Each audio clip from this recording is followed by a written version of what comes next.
Good afternoon, good evening, everyone. Welcome to the stream.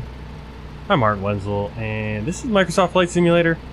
We are up in, let's see, we're at Vágar Airport in the Faroe Islands, just north of Scotland, about midway between Scotland and Iceland. And we're going to be flying to Keflavík, Iceland, in the Airbus A320neo on Atlantic Airways Flight 401, the return flight, or the originating flight, and then the other one we did before was 402. So we're in the same spot we landed in and parked. Live time, so it's about pushing, I think, 10:30 p.m. here in the Faroe Islands. We got the beautiful sunset. I don't know how much darker it's actually going to get, but we're pretty far north. That's why we still have the sun. So let's get inside the plane. I'll actually zip around. This is Freeware Airport, and we're going to be using. Make sure I have it so you guys can see it. We're using FS HUD's ATC, which is a great replacement for the in-game ATC. So there we go. Let's get the plane started. Alright, so first things first, turn on the fly pad, and we'll do our checks. Parking brake on, flaps and speed brakes. Ground spoilers are in the retracted positions. Ignition is normal. Master switches for the engines are off. Idle thrust. Landing gear down. Anti-skid nose wheel steering on. Glare shield looks good. And our wipers are off. We can turn our battery 1 and 2. Hello Anna. Hello Mika. Welcome in.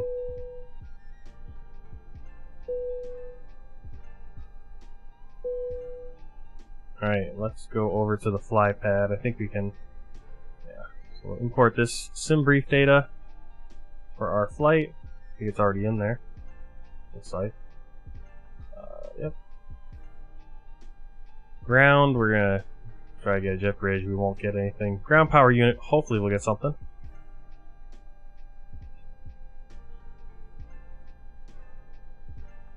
And no, we don't have external power. We had external power when we landed, and now we don't have external power, so we're going to have to start the APU, I guess. Hopefully this works. Go over here to fuel. We need 6146, so we'll go 6200.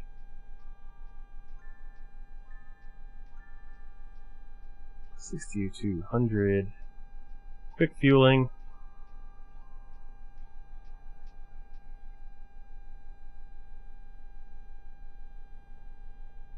I'm just getting in the second flight of the day, Mika. And planning what I want to do VFR. I got a few ideas. Started originally doing the kind of flying up. We did that one flight up the Rio Grande River. I'm thinking maybe the Hudson River. Now I'm thinking I want to do go from the beginning of the Missouri River and fly all the way over to St. Louis, and then maybe continue on down to the Mississippi or do another river. Kind of do some river runs in VFR. Figuring out which plane to use too. You can see the APU started. We got power now, so we'll do APU bleed. We actually do need to have a pump on for that. Strobes auto, crew oxygen supply, ground control on, nav 1, 2, or 2 and 3. Should probably do the fire test before we start the APU, but we didn't.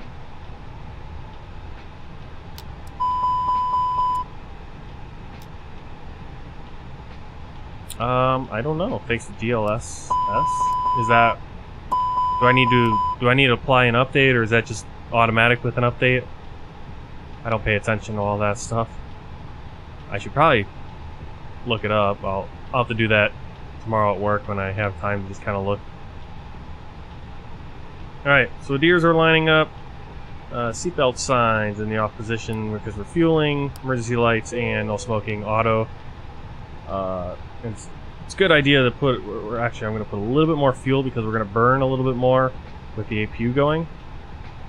So I'm going to just call for another. Get up to 6,300. It's in the beta. Oh, so you have to like opt into beta. Oh, what's going on? Oh, I'm in the... How do I get out of that? There we go. I have to opt into that? Oh, okay. Well, I'll wait until it's ready to go. By the time I fly again, or maybe I'll probably miss out on the performance for a few weeks. But not a big deal. I've been noticing performance dips, but I think that's because I'm using this ACZ HUD, you know, all these other different things. I just got too much stuff running. Alright, let's get into the MCDU. We're gonna get some passengers on board. We're gonna send our request to SimBrief. 154 passengers, 300 kilos of cargo. They're gonna come on board. I'm also gonna get Pack X going again.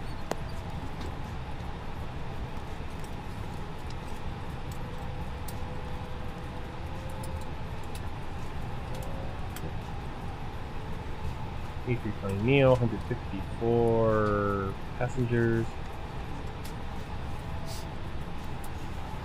Okay.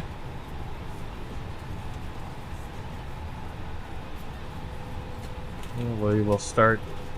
Oh, let's get our ATC clearance. So there it is. We request flight clearance. We're at gate 1 or at spot 1. Tower, Faroe line 4011. Request clearance to Keflavík with information India. Faroe line 401, clear to Keflavík via Mike Yankee 2 for departure, runway 30, initial climb 3000, then as filed, squawk 6546.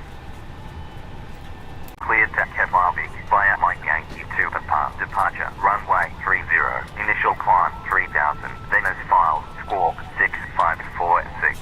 Faroe line 401.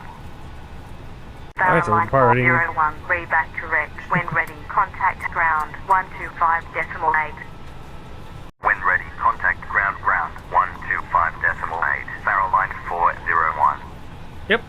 Faroe Islands to Iceland. Alright, so I love this because it actually even shows us like our next waypoint on our taxiing. Just going straight to the runway. Not too much of a taxi. Alright, 3,000 is our initial climb. We are taking off runway 30. Not a big deal because I can actually do this in init request because I've only put in on Microsoft Flight Simulator the airport I'm taking off from. I think I have to do that for the FS HUD ATC. Usually I would put in the from and to on the main screen, and then this page init request wouldn't be here. But here I can just go boom, SimBrief will uplink all of that. Make sure our flight number is just 401. And it gives us our cost index, and we can just double check all this. Go over here, bring up the flight plan. Right there, there's our cost index. A 5, our flight level 380. Temperatures, I'm not sure where that temperature comes from, but it's somewhere on here. And we can even do winds and temps. So here's our climb. I think we can. There's our climb. You see, like flight level 100, it's 278 and 16, 278, 16. I'm not sure where they're getting the winds for lower, but it's pulling all of this from right from the SimBrief.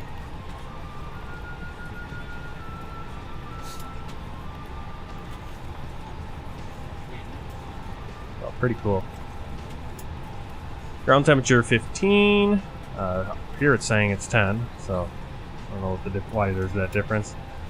Go to flight plan. It's already in there. All we have to do is put in our runway and our standard instrument departure. The runway is 30. We can actually go back up here. Check here. Departure runway 30 via Mike Yankee 2 Papa. Go right here. Departure 30 Mike Yankee 2 Papa. Insert. That's going to put a bunch of waypoints on the climb. Clear out the discontinuity. Then we're going to Larux, which is part of Gulf 3. So here we have our Sid, and then our first point, Mike Yankee, right there. And then Golf 3, which is an airway which has multiple waypoints in it. And then we have another discontinuity. We have our arrival, which is going to be runway 19. And we're going to do ILS, and I believe we're doing ILS. The only one we can do. Oh no, Zulu. Let me check my chart. Yeah, we're going to do Zulu. And we're going to get... Do I have a... Oh yes, NAS the 3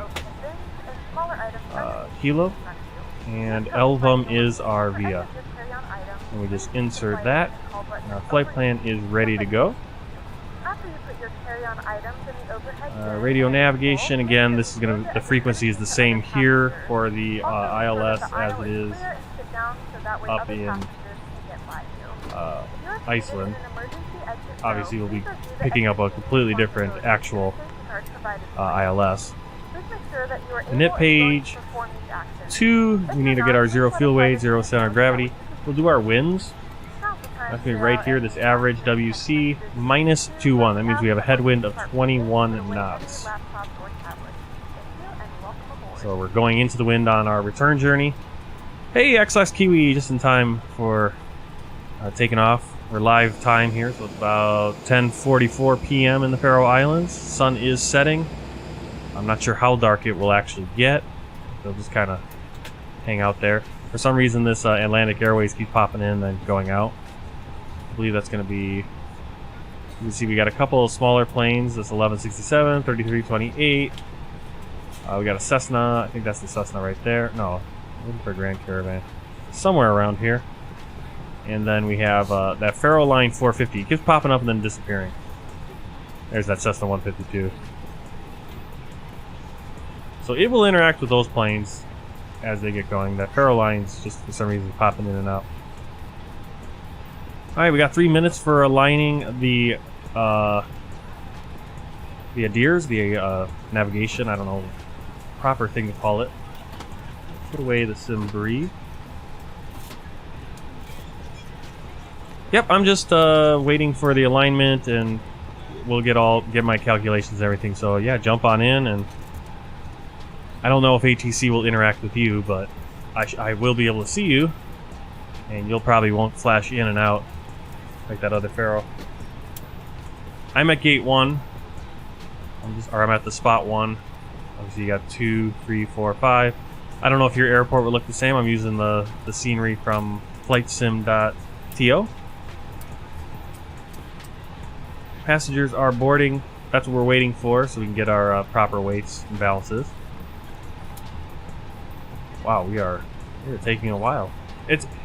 We go so quick now because if you just do that import sim brief, bam, you're done setting things up. We are running off the APU, so our fuel on board, it should be burning, I would think. Doesn't it burn some fuel? So I put that extra fuel in. Guess not.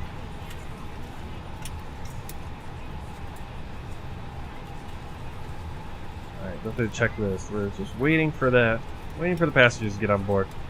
While we're doing that, we'll turn on the predicted wind shear. Make sure we have the right barometric reference. I'm just going to do the shortcut B to get it. 1025. VOR ADF if required. FCU altitude, initial altitude, we're going to climb to 3000. IRS alignment, we're just waiting on that. 2 more minutes. Long 2 minutes. It's kind of like our dryer. It says there's 1 minute left, and that 1 minute goes for about a half an hour. Or the washer. One of the two. Okay, so Pack X, they're all loaded. They're in the pre-flight, but our the A320 is taking a little bit longer. Flight directors are both on. We are ARC and 10 for our map. Waiting for the map to come up. All devices are in airplane mode and your larger devices are now shut down and stowed. If you have not already, please fasten your seatbelt and verify it is low.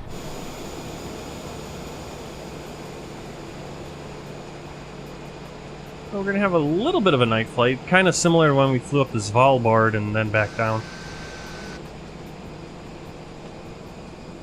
I don't think it's going to get too dark beyond this. I think we're basically where as dark as it's gonna get.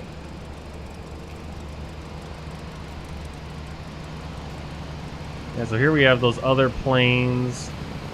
I haven't heard them on the radio, but let's see. We got the Cessna Grand Caravan there, right there, the 208. The Faroe line for some reason we're struggling with. The Cessna's right behind us. We got the VL3 right there, and the Daimler 40 right there. So really cool that it keeps track of all of them. So this one's going to Bravo India Hotel November. I'm not sure what airport that is. I'm guessing that's on Iceland. This is probably up in Scotland. This one's, the Cessna is flying all the way down. I'm guessing that's in France. A decent flight. We got this one going to, is that Copenhagen right there? The Faroe lines? That makes sense. Pretty cool, you can see where they're going to fly. We don't have any traffic issues. This will show us like they don't have the right call signs. Since these are all just, you know, single engine things. Obviously the Faroe line has Faroe line. Well, pretty cool.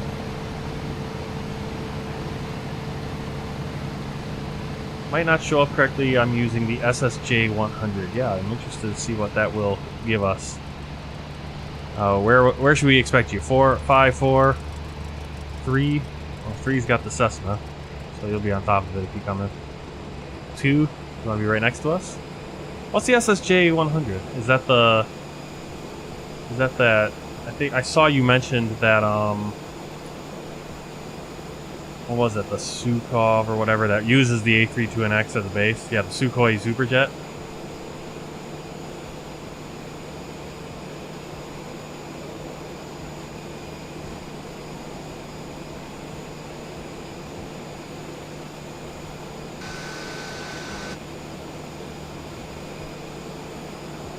Yeah, the cockpit's pretty similar. I'm looking at it. The cockpit is pretty similar to the A32NX anyway.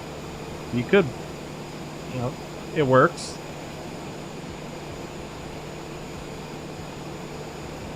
I'll have to download that. And if I run into a flight where we need to use it. Because I've seen that Superjet and I've been like, ugh, should I download it? I always like to fly different planes. If I can. And the ones that we're actually supposed to have for a certain flight. Let's see, what are we doing? Oh, while we're waiting for those passengers to load, let's bring up the little navgraph charts here and clean out some of this. We're just going to kind of do... I know it's a little small for you guys. I kind of looked on my own screen. So if it's too small, let me know. I'll just make that little flight pad a little bigger. Don't need this. Just going to give you kind of an overview of our flight. So, starting in the Faroe Islands, flying out. Right over to Iceland, so that's where we are. That's where we are in the world. About an hour and a half flight.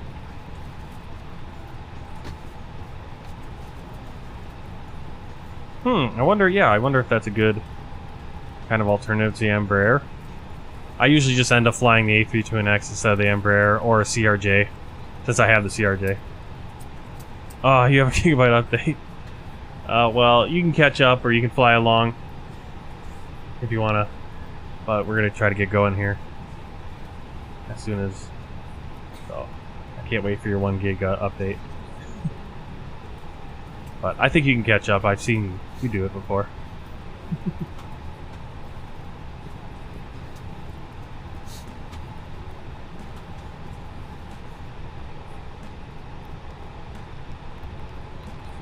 Yeah, I want to like schedule some flights, and like I was saying at the beginning here that I'm thinking about doing some maybe doing like a Missouri River or continuing to do the flight up the Rio Grande or do it on the Hudson. I want to fly like along a river in the United States to kind of do some sightseeing. And I think the Missouri would be a pretty cool one. Go through Montana, the Dakotas, North and South Dakota, into I believe Iowa. Or, yeah, between Iowa and Nebraska.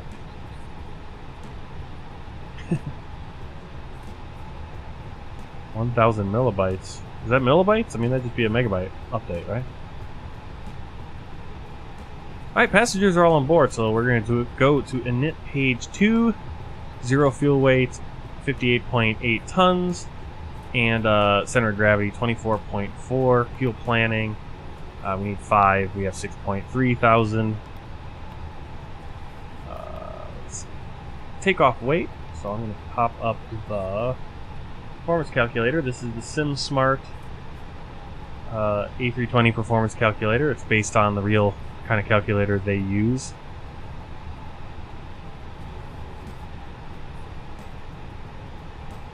Mebibyte. I think it's millibyte. It's been so long since I've used millibyte as a unit of measurement. I mean, it's usually we usually are doing kilobytes if we're anything under a megabyte at this point. But way back in the day. All right, so where's my SimSmart? Put in our airport.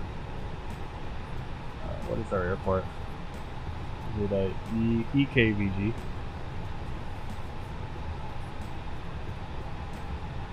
Okay. Well, if you quickly get going, I mean, you'll probably catch up to me before I get off the ground here. All right. So they couldn't grab the MEDAR for this airport, so we're just gonna have to do it ourselves. I'm gonna look on my Volantha. Has it? You can look on the FlyPad as well. So we could do that. It's all nice and clean right here. So wind is 250 at 5 knots.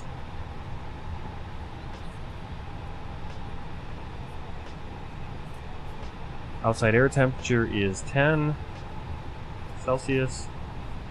We're doing hectopascals. So it's a 1025. Runway is dry, anti-ice off. Takeoff weight, so we go back to the flight or to the computer. 64.9 tons.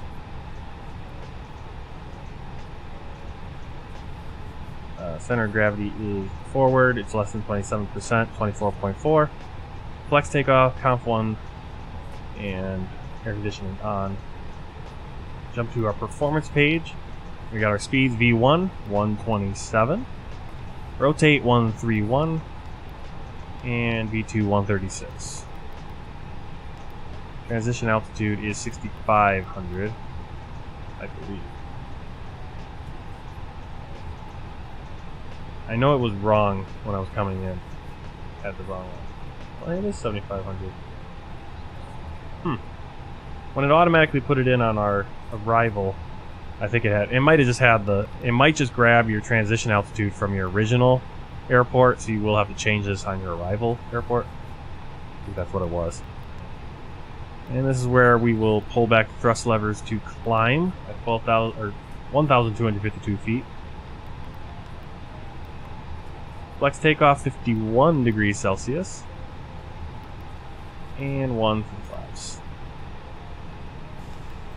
Okay. So we are ready.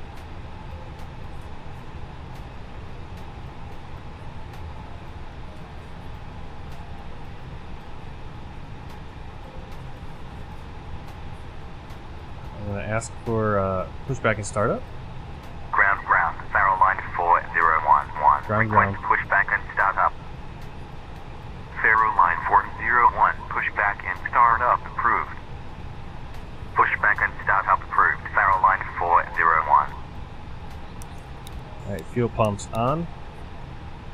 And we're gonna get a tug forward because there's not really anywhere for us to push back. This is probably actually a general aviation. These smaller planes, like this plane, should probably be parked here. And we should be parked on these big pads. And we can push back, actually. Even two, we could probably push back. But this one, nowhere to really push back, we have to get pulled forward. So we're going to get the invisible tug. Using... where is it? Pushback helper.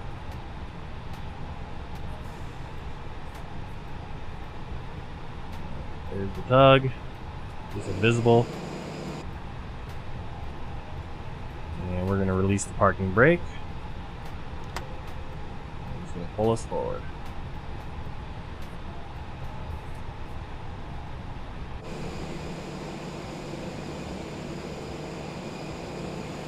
And we're probably going to clip our wing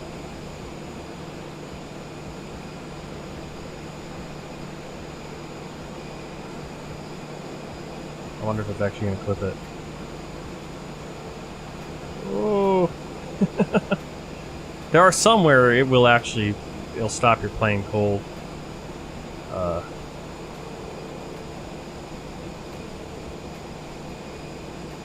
So, a little bit broken immersion there.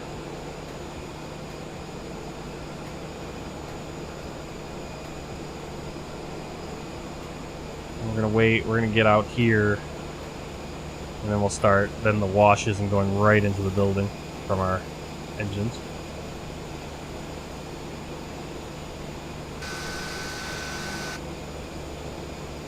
Yeah, that Faroe, that other Atlantic Airlines that's going to Copenhagen is having a hard time staying in the sim for some reason. A little disappointed that ATC isn't. These other guys aren't. These smaller planes aren't getting going. But ATC will interact with the other AI traffic and does it a lot better than it did with the in-game.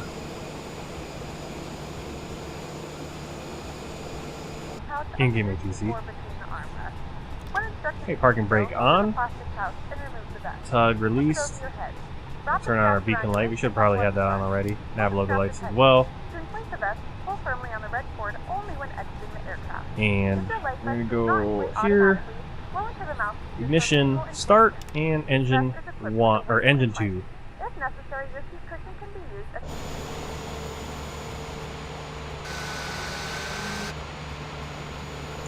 Actually, this is a pretty cool thing. You saw the hydraulics.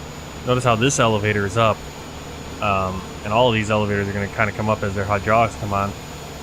When I start the other engine, I'm going to pop back out. You'll see this one just flip right on. Yeah, the loading time is way longer now, I've noticed. So it kind of sucks when it decides to crash on startup. just reading this.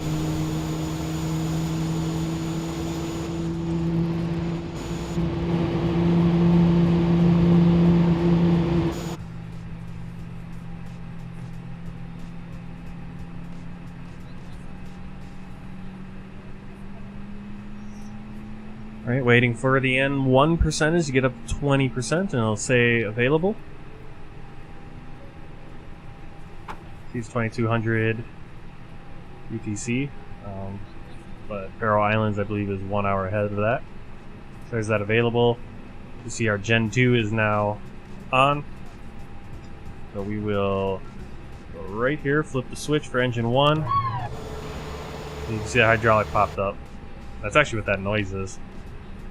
Hydraulic kind of kicking in.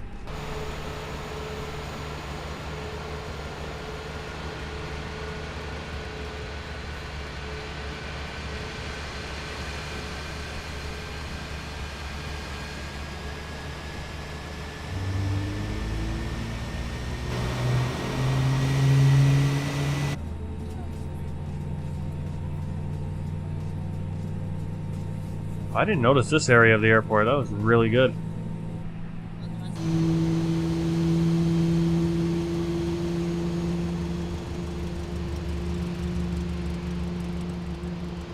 Look at that. That's pretty cool.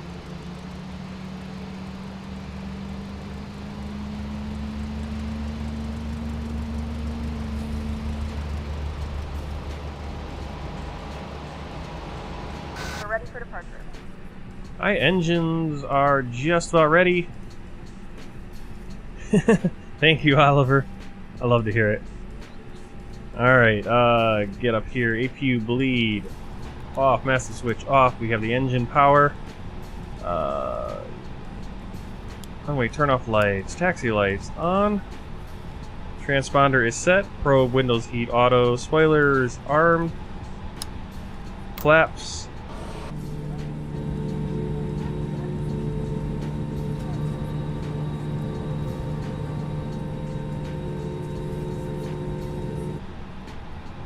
What else we got? Anti-ice, if we need it. Auto brake set to max for our takeoff. And the weather radar on. Let's get our clearance. Ground, Faroe line 401. Ground. Request taxi. Pretty big our Faroe ground line over. 401. Taxi to holding point. Runway to holding point, runway 30, Faroe line 401. I think I was saying on the last flight that I would like to see the voices have some more variety.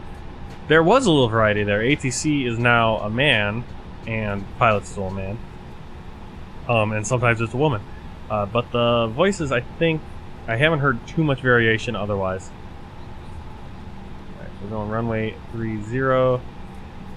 I'll make sure I guess I have a sign right there. Help me.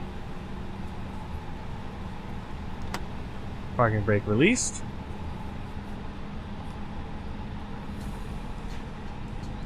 Cabin check.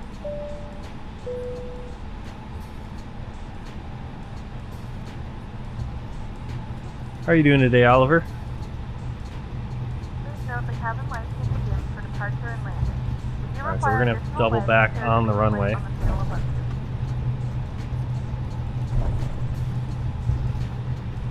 Faroe line 401, contact tower 124.55. Contact tower 124.55, Faroe line 401.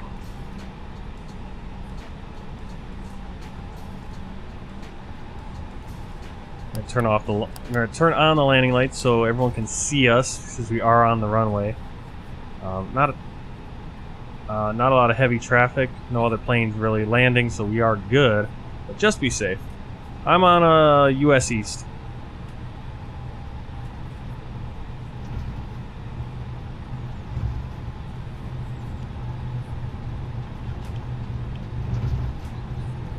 Runway today is 5,902 feet, or 1,799 meters. So not a very long one, but also not one of the shorter ones. And I actually had to do a lot of work. I had to kind of redo my Greenland plans because originally I wanted to fly into Nuuk, which is the capital, quote-unquote, of Greenland. But the airport there has, I think it's like an 800-meter runway, which is not long enough for the Airbus or the Bombardier or any of the planes that we have. So switched it to, I have no idea how to say it.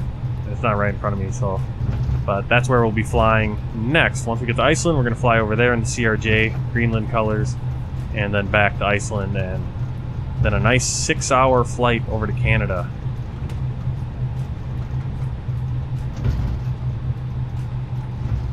How do I turn around here? Okay, there's a turnaround.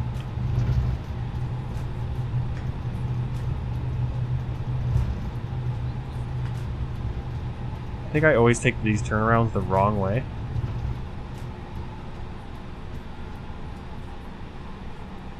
We're supposed to go right or we're supposed to go left.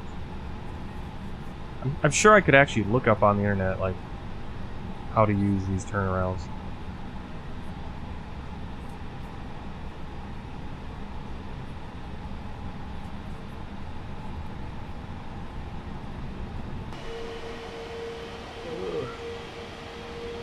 There you go.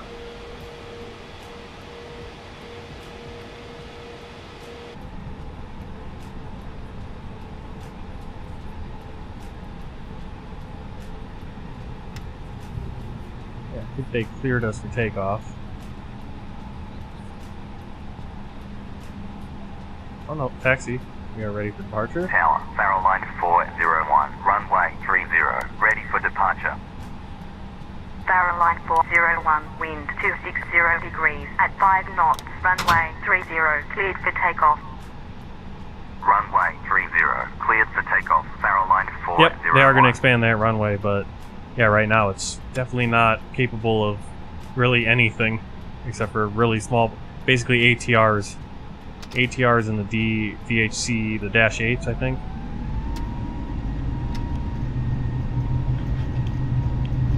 We want to get the flex takeoff.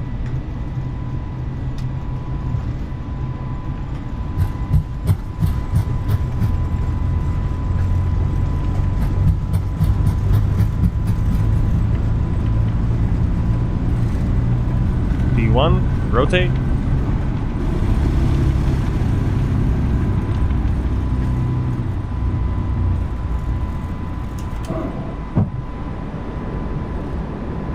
Positive rate, gear up.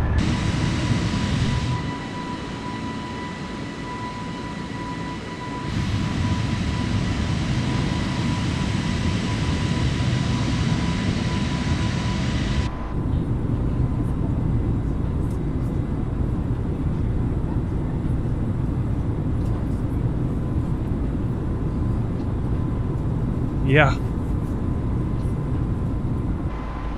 I was thinking about maybe doing the ATR flight to Greenland, but I was like, okay, that's going to take long, and I don't have an actual ATR 72 or 42 or whichever one it is, or a Dash 8. There's not the actual one, so it's like, do I really want to spend that much time doing that? And I would like to fly the CRJ. 401, contact Sørvágur, center 121.3.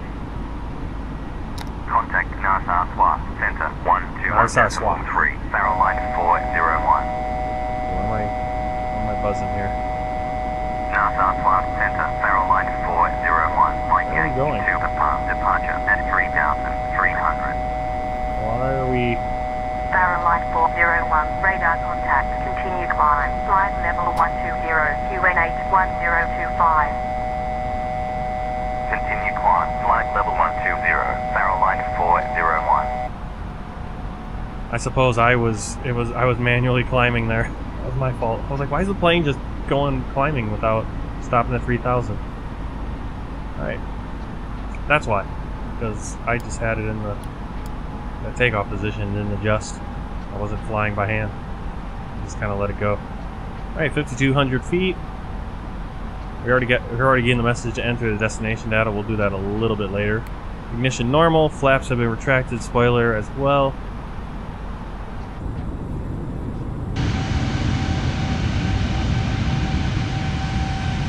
Beautiful time of day now. 11 p.m.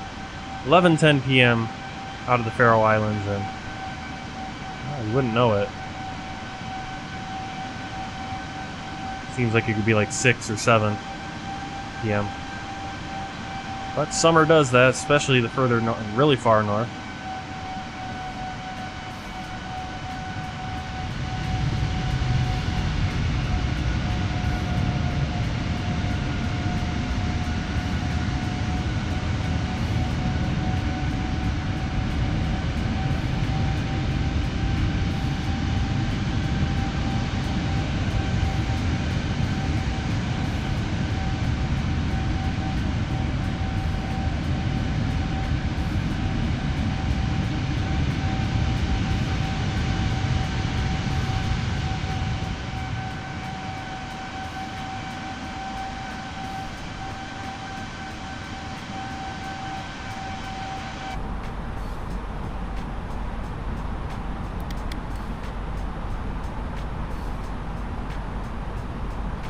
So they have us climbing to... What did I do wrong?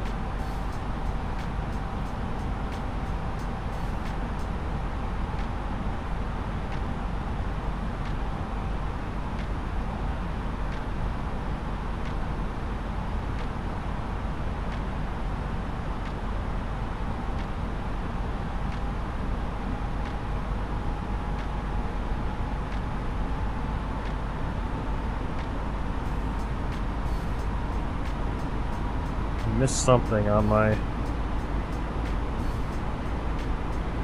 Missed something somewhere because I can't push the button in and get the little dot. I have autopilot on. We have our flight path. Okay, I don't want to climb that rapidly. Faroe line 401, climb and maintain, flight level 210. Climb and maintain, flight level 210, Faroe line 401.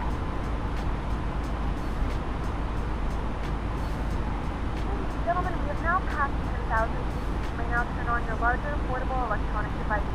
This is also a reminder to you don't fast while you're seated, do not contemplate in the galley or near the level. Any idea what I screwed up? Aircraft with onboard Wi-Fi. But I'm not required to see a small switch to action.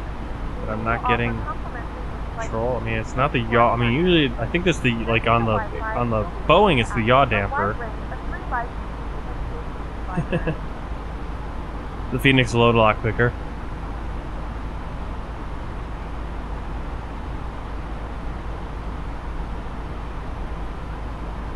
I'm not sure why.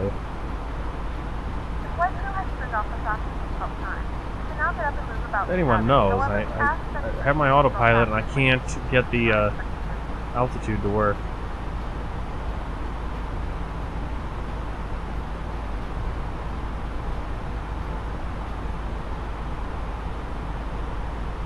can't push the button in and get the yellow light. I don't know what I...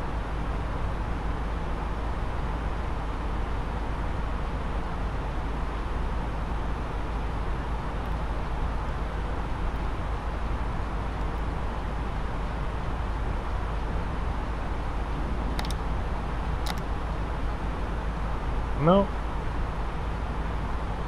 Speed brakes are disarmed. It's just like I push the button, push the button in, and it won't. That doesn't do anything. It just stays vertical speed. And if I push, if I pull it out, it wants to climb at like 4,000 feet per minute.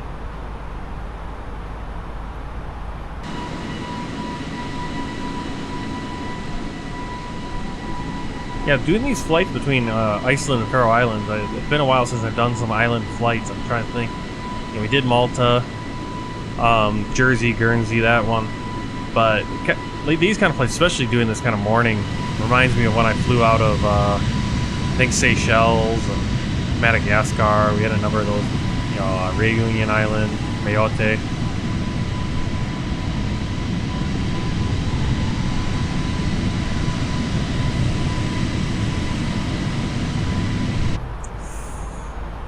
Uh-oh. You might be, you might just been frozen up. Yeah, I hate that when that happens.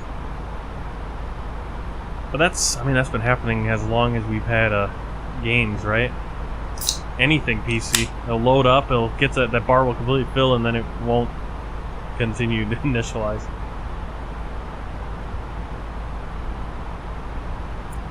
Well, the text will keep changing. I've had that, I've had this happen a number of times. The text will keep changing. Like, it doesn't freeze the entire program, but it just never loads in because some mod or whatever it is. And again, it could be the mod you are using. Just one little thing can go wrong and it just doesn't want to finish loading. Which I hate. 3328 Romeo Alpha Kilo Uniform 2 November departure at 3,100 climbing flight level 100. Okay, there is some voice variation. It's just very radar contact. Continue climb. Weird Flight level variation. 100. UN810. No, I never served in the military. My grandpa did during World War II. 3328. Well, both my grandpas did, but my dad's dad, he joined like right as the war was ending. Like, obviously no one knew that the war was ending, so he joined right after he joined when he graduated from high school, and then obviously, you know, that was 1945, May of 1945, and then by the time he actually got out into the field, so to speak, the war was over, and so now he was just kind of on duty. But that's a good thing. I mean, he was on duty out in Japan, Korea. You know.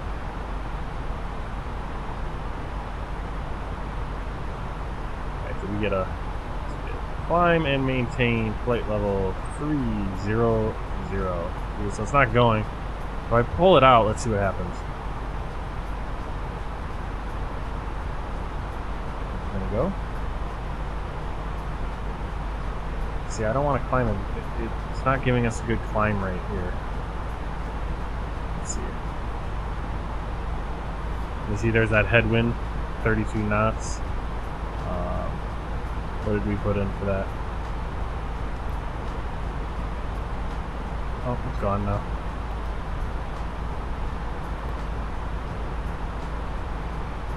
You can see our climb wind. I think this request, maybe it changes. I don't know if that pulls that from somewhere. We can kind of cross-check this. We're about 22,000. So, let's see. 24,000. We're going to have winds 256 at 42 knots. At 18,000, it was 258 at 31. So, yeah, pretty close.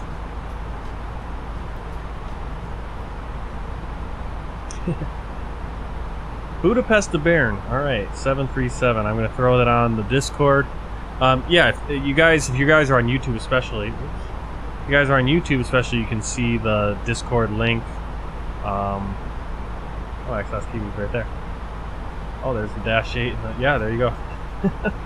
Awesome. I'll have to watch that. But if I think on my I think on Twitch I have the link to the Discord as well. And if you're on YouTube, there is a link to the Discord in the description. And you can go over there and you can add flight requests. I do have yours, X-Last Kiwi from Sørvágur. I think I set it up to do Sørvágur to Rhodes, Greece. So I think that'll be a good flight once I do it. What's the highest wind I've had? I think I've gotten 100. I think I've had triple digits. I've seen triple digits when I'm up at cruising. That was pretty insane. I couldn't believe it. It wasn't bouncing the plane around, but it was like there were triple digits. The highest wind I've ever seen in sim, like as I'm going across and I can see like the wind blowing the trees, was last night. I was flying up the Hudson River in New York. I had live weather on, and there was something broken about it because the trees were just whipping around. I noticed, I'm like, wait a second. When I took off, I can't remember, I think it was Winchester County Airport or wherever, I took off, and my Cessna 208 almost flipped over because it was such high wind. And I'm thinking, I looked at the METAR data again, and I was like, the winds are 6 knots. So there was something wrong with the live weather, but didn't carry over to today. The live weather's working as well as it usually does. The winds aren't completely off the charts wrong. But yeah, 737 Baron, I will throw that in. X-Last Kiwi, I do have that Sørvágur flight set up, so I'll have to schedule that. Maybe we'll do it this weekend, if that works for you. Let's see, what did you want? You wanted Budapest. That'd be fun to fly out of Budapest again to Bern. Alright, cool. Budapest to Bern, and that is from 737 Baron, so I can give you credit with the request. Yeah, I got a couple more today. I had a Recife, I'm not sure, I think these are both in Brazil. Recife to Fernando de Noronha, and that'd be a Azul flight. So I'm looking forward to setting that one up because I really love that livery. Yep, I had something like that. I think it was even higher than that, 119.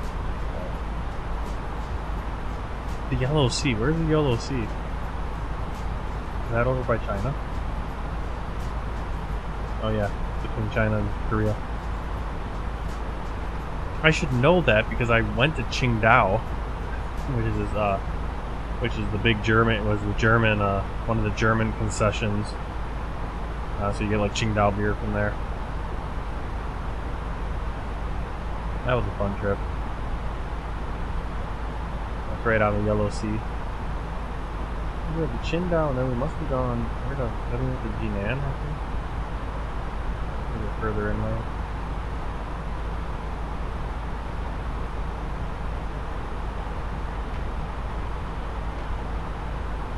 I always forget how far north Beijing is and how it's kind of almost on the east coast.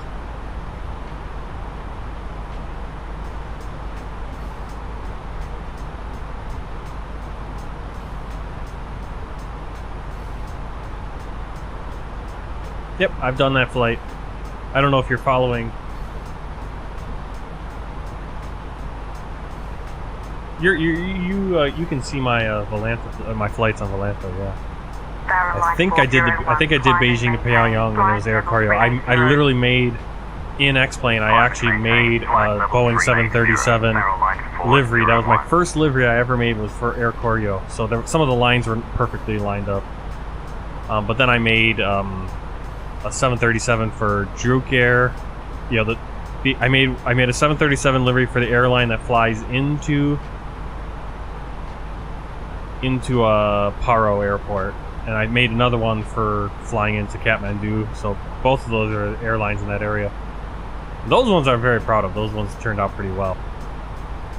Alright, we're climbing and maintaining 38,000 feet now.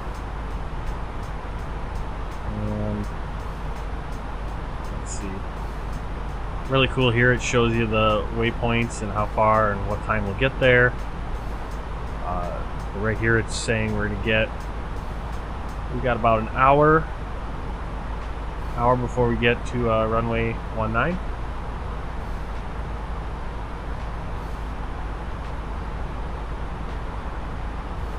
Yeah, I never really wanted to go to North Korea just because you never know what could happen. I mean, granted, they could happen anywhere, but there's certain places where it's like, I don't know if I want to go there. You know, it'd be nice to be able to go there, but not in its current, in the current state of things.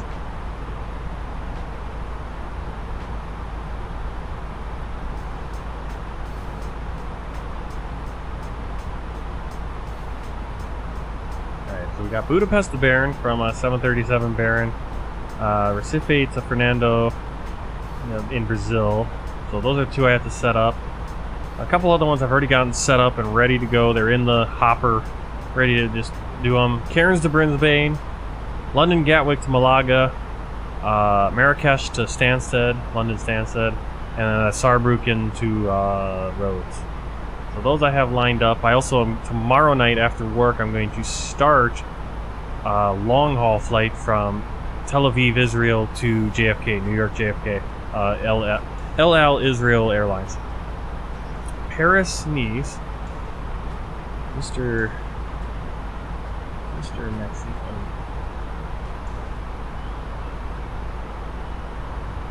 Now these flights are going to be whenever I get around to them, and I have so many flights planned. Obviously, I have my world tour flights, and I have some U.S. flights, whichever ones fit. When I want to fly, it's like, oh, I have like 2 hours I can do a flight here. You know, realistically, okay, I'm going to do this flight. I can't do my world tour flight. Okay, I have a request over here, or I have a U.S. tour flight that fits. If I'm really short on time, I'll just do a VFR flight, and I want to fly and share with you guys. Oh man, there comes the sun. The sun's coming back up, right? I guess we're also getting higher in the sky. But we are headed west, and it is now 11:25 p.m. unless we have switched time zones. In which case, let's check what time it is. Yep, 11:25 p.m. 22:25 Zulu time. Paris, Nice. Oh, Paris to Nice. Yeah, duh. I was like, yeah, Paris, Nice, airport to where? Paris to Nice. Yeah, that'd be nice. Or nice, right? We flew to Nice. Did we do Paris to Nice, though? We might have actually done. Have we done that flight on this world tour? Let me see.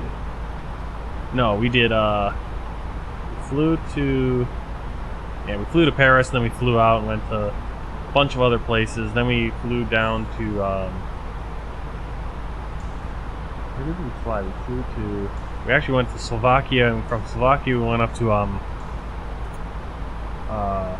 what's the city? Why can't I think of it? Eindhoven, Netherlands, and then we went Eindhoven to Nice, and then Nice to Monaco and back. So we've been to Nice, but we can do a direct Paris to Nice. That'd be a nice one, just kind of. So I'll put that in as a request. And, yeah. Again, like I said, there is a link to the Discord. It actually pops up. I think it might pop up. I think I can link it right now. I'm not sure.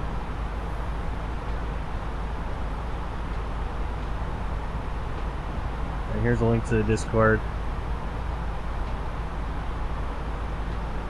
And there is a flights request section that you guys can put in a flight request. Just put in the airport, and if you can, you can even do the airport ICAO, the ICAO. Is that how you say it? That helps me find the flight. And if you have a specific flight you'd like me to do, like, okay, I want you to do United Airlines, this one to this one, let me know. Otherwise, I'll find the flight and I'll go with one I like. It's like, ooh, okay, here's a flight. It's on an airline I haven't flown before. It's a cool livery. I want to check it out.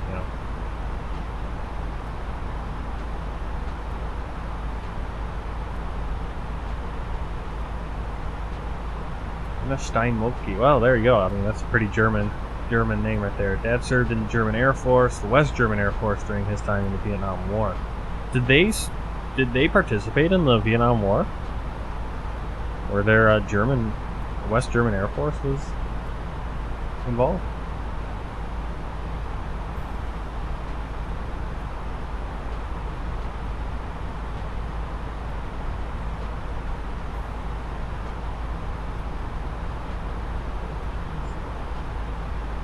now I have to kind of go down the... Yeah, West German Air Force. Well, Afghanistan makes more sense. Afghanistan, yeah, that I wouldn't be surprised by that, because Afghanistan was a coalition thing. So there would have been German, there were Polish, I know. British, obviously, were pretty big. I think I don't know how much of that coalition went into Iraq. But were you weren't, oh, okay, 2018. I was going to say you weren't in Afghanistan the whole time, but following year you were deployed. Were you there for 3 years straight? Or did you, like, get rotated? Man, those 3-year I mean, it's 3 years? Seems like a long time. I mean, just the way they do rotations now. I mean, obviously, you know, during World War II, a lot of people, you know, especially, I mean, even more so in the German and Russian, you know, Soviet armies were deployed and didn't see home for years. But even America, you know, if you went in 1942, you were boot camp. Maybe you got home before you were shipped off to the Pacific or over to Europe, and then you were in for the duration until you were discharged and sent home. Interesting. You guys are all from Germany, yeah? XLS Kiwi's from Sørvágur. Mika's from... Where are you from, Mika? I'm forgetting. And then Anna. So I guess this is the time to do German flight. I guess we'll have to get the... I have to remember, like, do the Sørvágur flight around 4 in the afternoon for me. Good time for you guys. Oh, Mika's Switzerland. Well, close enough, right? Germanic. Speak German. German Air Force. I want to see the West German Air Force. Oh, redirected. Oh, I suppose this is the German Air Force now. Right? Cold War, let's see.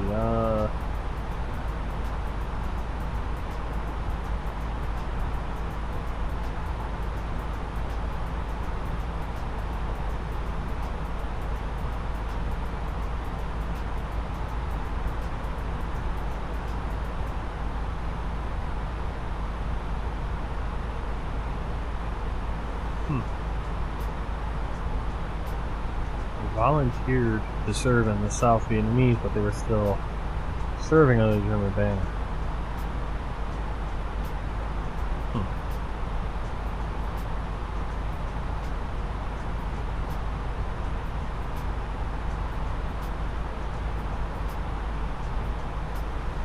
Yeah, I'm not finding anything about that. Germany. Trying to find something. Germany and Vietnam.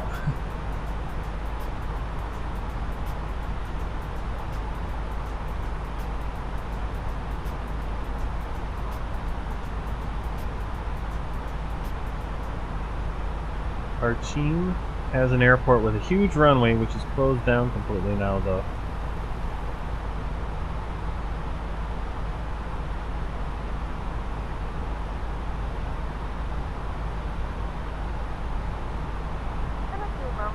Starting our in-flight meal service. Please look in your feedback for our menu, and one of our crew members will stop by shortly for your order. If you would like to order additional menu items, please hit the flight attendant call button at any time, and we'll be over shortly.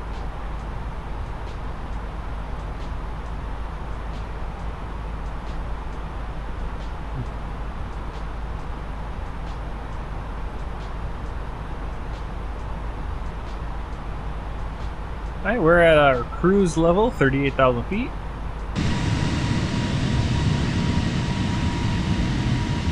You wouldn't expect to be flying towards midnight and have this to be the scenery, right? That's why sometimes it's a good idea to just leave your live time on, and you might end up, you know, you're thinking, I don't want to fly at midnight though because it'll be dark and we won't be able to see anything. But when you're flying this far north during the summer, the sun doesn't really ever completely set. And actually, it's probably going to start rising again as we go further along. Okay, so I don't think I ever actually went in the AOC menu and got our weather request. Get our MEDAR data.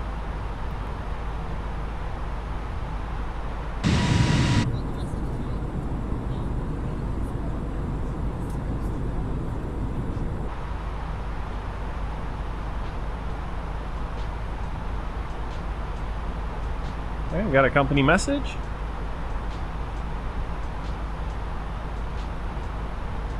So receive messages.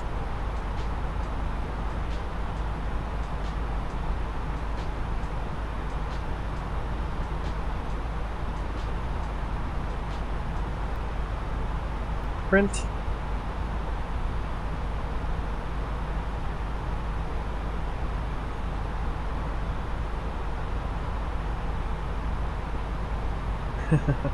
Yeah, right now it would be completely dark down there.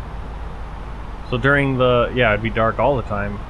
I'm wondering if then during the summer in the south, if they're similar to the North Pole where it's just sun all the time. It's just so wild because most people do not live in that condition.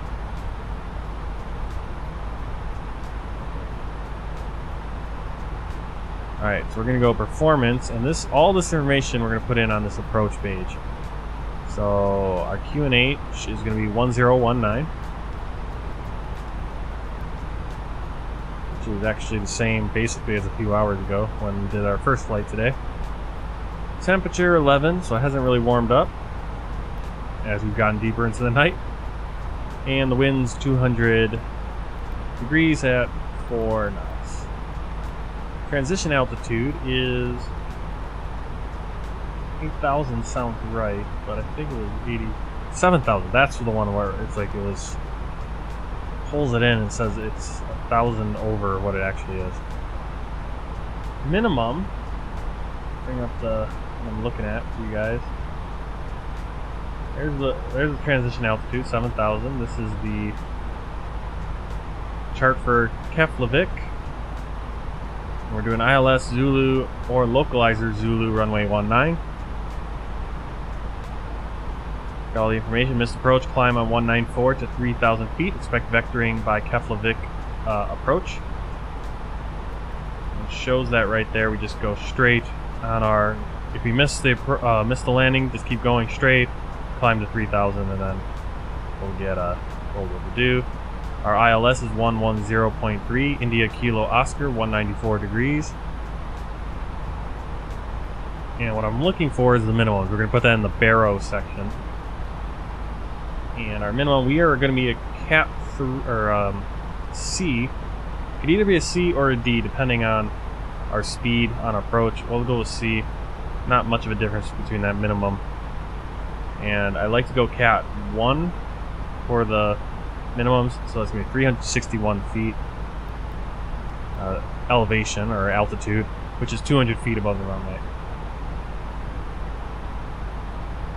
We're going to capture the glide slope at 1,800 feet at Namta, 5.1 miles out from the ILS. Right here we have the VOR, so we can go to radio and you can actually put that in as a backup if the ILS was not on or something. We put that in. Of course, do 194 again. And we go. Just turn that on so we want. This is recall. I've never seen this before.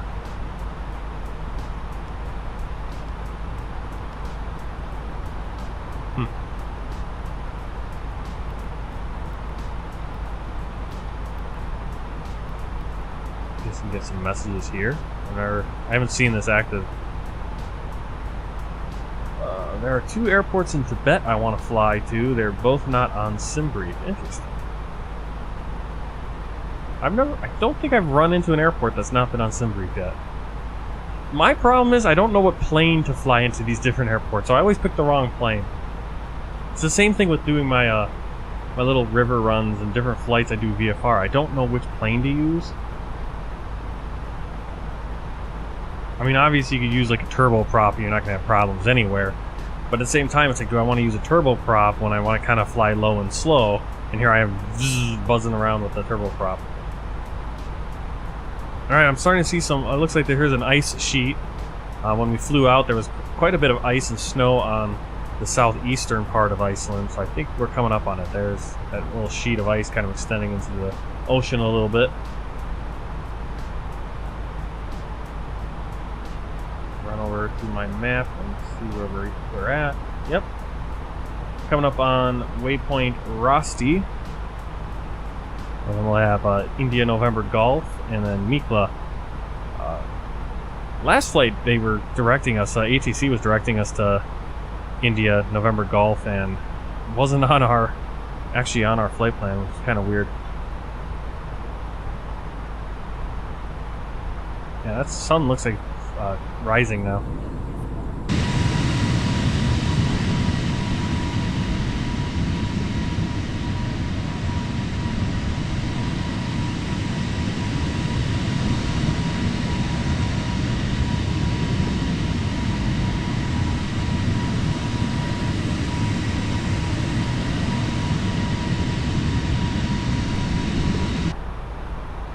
You gotta have the right plane to do that too, because if you have a plane that, like some of the planes, especially just if you have a propeller, you need a turboprop or a jet, because if you do just a propeller plane, you know, anything, you know, obviously if you're flying the one that's like its height altitude is 12,000.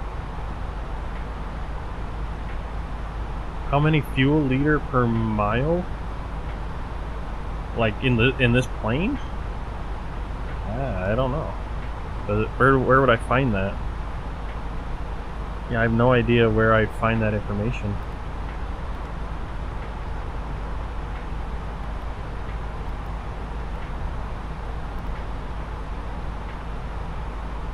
Yeah, I have no idea. I mean, we've gone.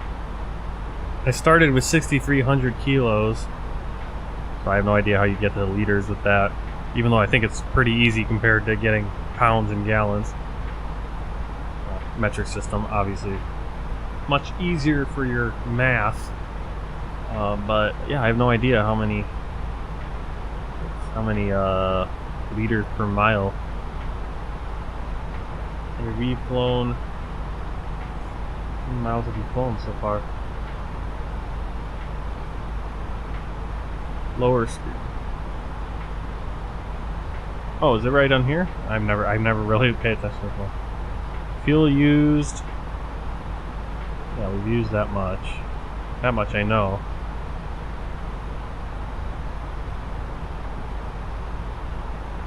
Hey, Bulldog Blitz. Fuel flow per minute or something.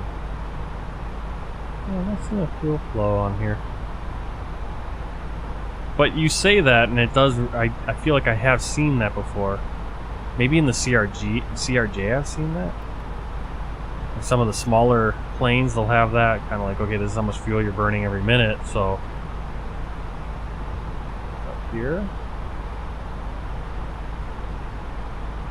no. Yeah, fuel flow. I suppose I could actually look in here too. Let's do that. How about fuel? Fuel flow right there, 30 kilos per minute. I completely forgot I have all these little things that we can look at.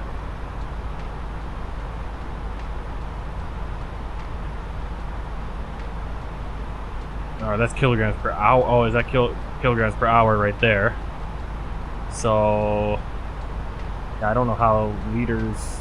I mean, it doesn't answer liters per mile, but you get an idea of 30 kilos per minute. I'm not sure how many miles we're going a minute. Well, what's our speed? I mean, there's a lot of things you have to do, you know, a bunch of math you can figure out. I mean, we're going 0.78 knots, I mean, or 250 knots, but yeah, I have no idea how you'd figure that out. So, but that's what we're at. We're at a 30 kilos per minute, which is insane, right?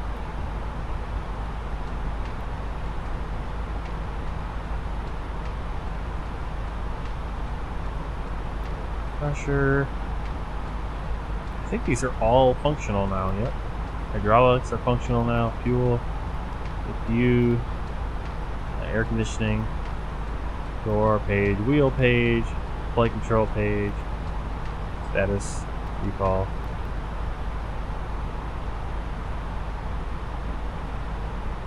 So they are all actually functional. I haven't looked at those in a while.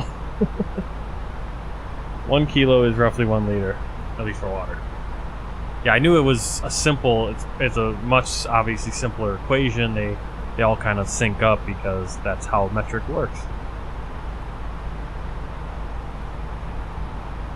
There are advantages to the, the fractional system that, like, so you have a lot of like your tools and everything. In the metric system, it's all like, oh, this is a 2mm or 5mm or whatever it is. Whereas in,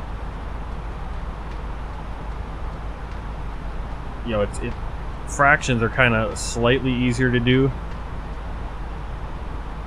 Because it's all, depending on your base, right? Your base fraction. Quarter, eighths, sixteenths.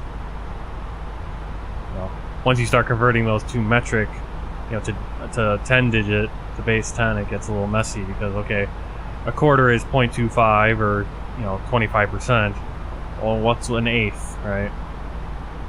What if I want to break a quarter in half? Well, now it's 12.5, and then, what is it, 6.25? And it gets a little messier that way, but there's advantages. Whoa, we got a jump in viewership. Awesome. Did we get a raid or something? Did I miss? No? Well, hello everyone. Set altimeter to standard. Yeah, why isn't that standard? Why isn't it flashing at me? That's weird. Yeah, usually it flashes. That's why. Maybe...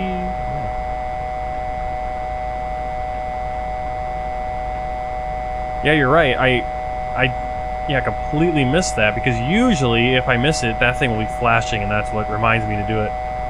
Yeah. Well, welcome everyone who's just joined in. If you haven't already, if you guys are watching on YouTube, you hit that subscribe button. If you're watching on Twitch, hit the follow. Thanks. We're coming up soon on descending into Iceland. You can see the little ice sheet here on the coast, southeast coast. Let's see, we have a Vágar Airport. That'll be the closest airport to us, right up here. Alright, so we're standard pressure, where we should have been this whole time. I'm going to switch this to our arrival pressure. Let's see. We have our information in. I'm going to look at the chart over here. So on our arrival, I actually do have a...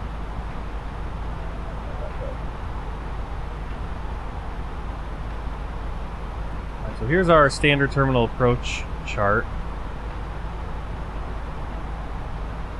So we'll enter at Nasbu. It is Nasbu 3 kilo. And you can see all these are restrictions, floors. So we can only go down to flight level 130, 13,000. Can't be below that unless ATC clears us below that. We have a hold point right here if we need to hold. Let's see. Right here, we want to be... Basically, I'm going to aim for 3,000 feet, max 220 knots at Elvum. So I'm going to use Elvum as a fixed point. So I'm going to go over here to my fly pad. We're going to... Where do I want to go? Calculator. So here's our current altitude. And the descent is usually going to be that. 3,000 feet, 110. So for some reason now it's 110. It used to be about 100 if you wanted most of your descents anywhere, any altitude it seemed. So I'm going to hit the last waypoint we passed. We're coming up on India November Golf. I'm just going to go left of Rosti. Fix info. We're going to put in Elvum as the fix info. And this is just going to give me an idea of when I should think about descending.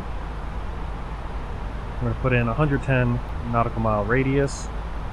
This isn't always perfect because you might have, obviously if you have different angles. It's not just a straight line. You might have more time to descend. But here it gives us an idea that we're going to want to start descending after Mikla. Gives us that nice little circle.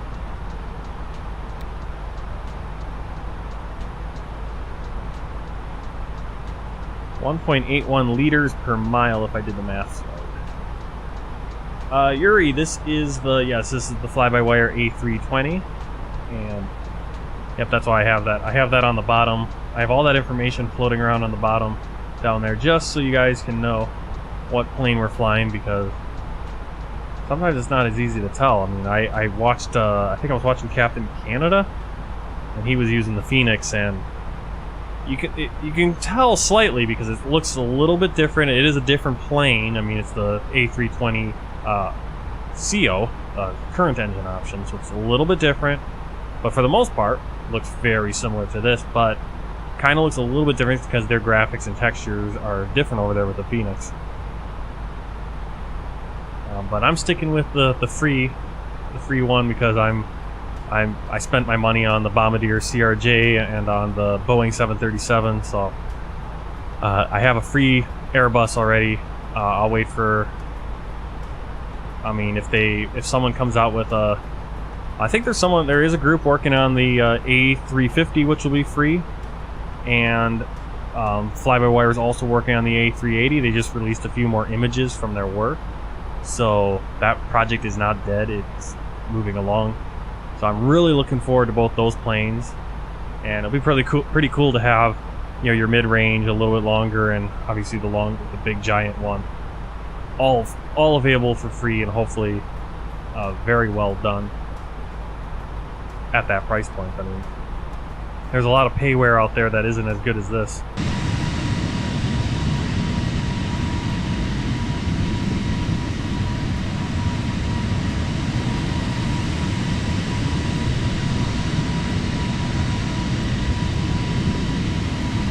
Are those gonna be free also?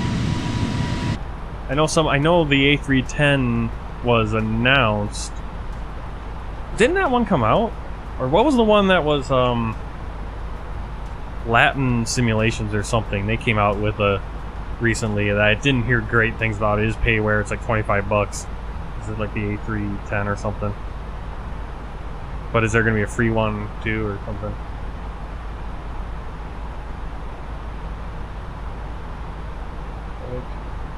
I started hearing a noise tap on my window. It's raining now.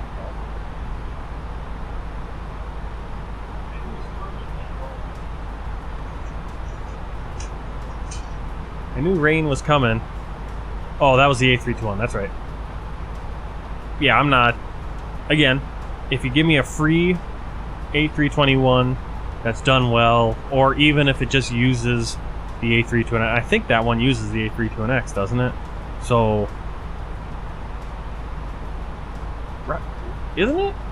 Am I wrong about that? Let me see.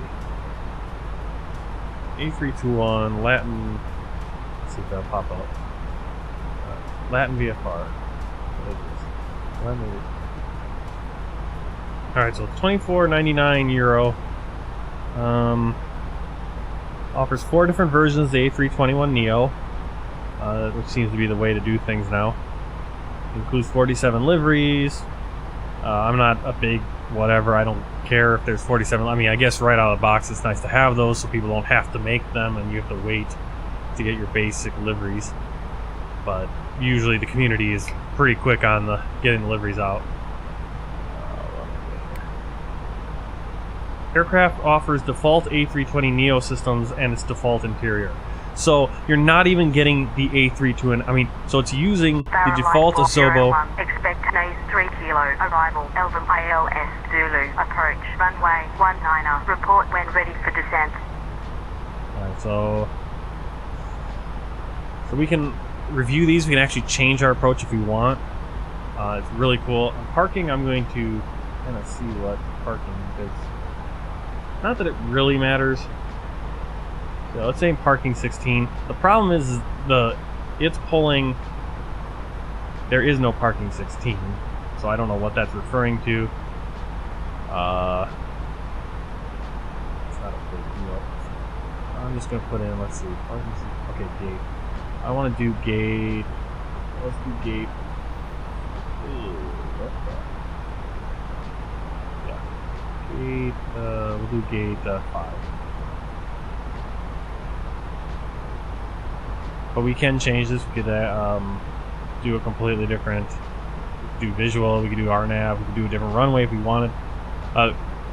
I kind of don't want to change these things, and what I'm hoping they do at some point is that the ATC will adjust based on the weather. So if the weather changes, you know, oh, we're going to use this runway now. I know you planned that, and within making sense, obviously. You know, I hated the in-game ATC. The in-game ATC would give you runway, you know, 19, but the wind is coming the complete opposite direction, so you're using the wrong runway because now you have a tailwind pushing you, and you want to have a headwind while you're landing, or as much as you can get. Obviously, they're sometimes you have to do a crosswind because you don't have that other runway.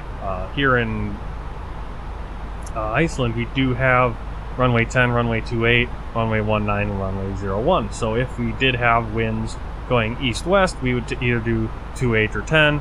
And obviously, we have the wind going north-south. You know, if they're more north-south winds, 19 or 01. And the in-game ATC would always, you know, it kind of was up in the air what they would give you. Whereas here, you kind of have it set based on what you have in your sim brief. But I do hope in the future that I do get some like surprises, like, oh yeah, we're giving you this runway. It's like, oh okay, yeah, the wind changed or whatever. But it probably won't on these shorter flights. Expect an 3 kilo arrival. We'll actually see tomorrow night because we're going to do the El Israel flight from Tel Aviv to New York, and that will be a 12-hour flight. And weather can change. A 12-hour flight, so maybe things will change. And if it doesn't, automatically we can always switch it ourselves. But I hope it does. I hope they do adjust to it. I don't know. All right, so we're expecting a what is it? NASBU 3 kilo arrival. LVUM ILSZ approach runway 19, and we are going to report when we're ready for descent. Well, let's do that right now. Line 401, ready for descent. Barrel line 401, proceed direct November Alpha Sierra Bravo uniform, descend and maintain, flight level 240. Proceed direct November Alpha Okay, now Sierra hopefully Bravo uniform, this descend and works maintain, because flight they level usually are just sending me to 24,000 and then it kind of just 401. sticks there, or they clear me right away and say, oh, descend all the way to 3,000 or whatever, which is the final point on the star, which works also. Because that's why you have the star, the standing terminal approach, so they can just say, hey, go on that, descend, follow the star on in. At our destination, flight attendants will begin sending out forms. One step closer to becoming ATC. Real life ATC or VATSIM ATC? Upon arrival.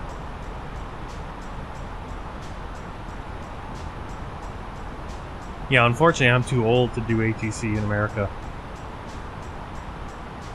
So it's kind of funny. It's like I'm too old to do ATC, but I could still go towards becoming a pilot if I wanted to.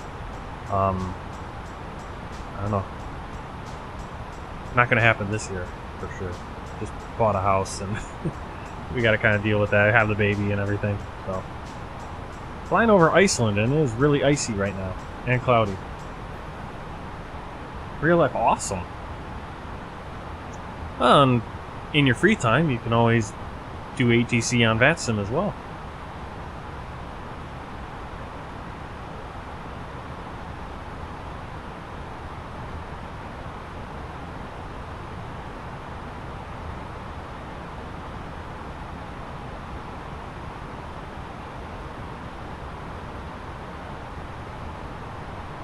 Yep, I think the limit is... I think the limit's like 28 years old, 29, I think, in America.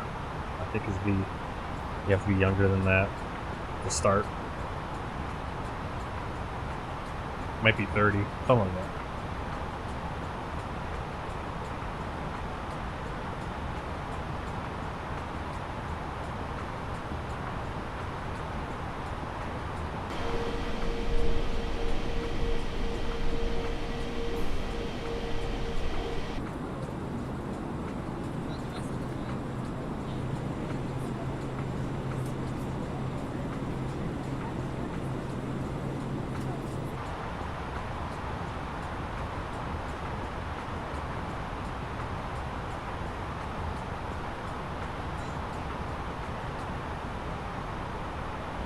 Yeah, FAA, it says it's a maximum age of 30 years. People who have reached their 31st birthday may not be originally appointed to these positions. So I think there might be some ways around that.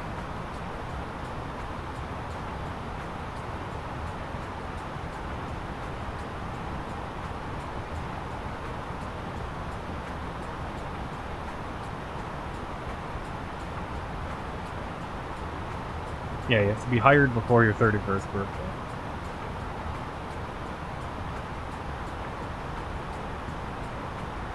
Faroe line 401, descend and maintain, flight level 190. Descend and maintain. Flight level 190. Faroe line 401.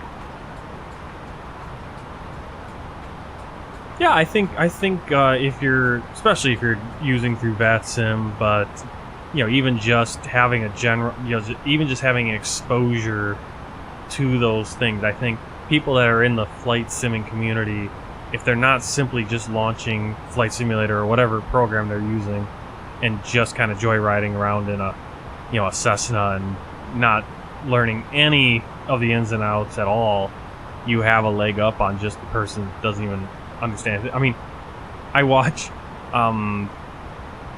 a 7.4 gear, right, with Kelsey, the 747 pilot, and he does those TikTok roasts, and it's so funny because you watch those TikTok videos, or you watch a video from, you know, you watch a video of a person talking about flying or commenting on flying, you know, what pilots do, or, you know, whatever it is, and you're kind of just, even with the knowledge you've just gained from, if you do a little bit of serious flying in the flight sim, we are descending pretty rapidly.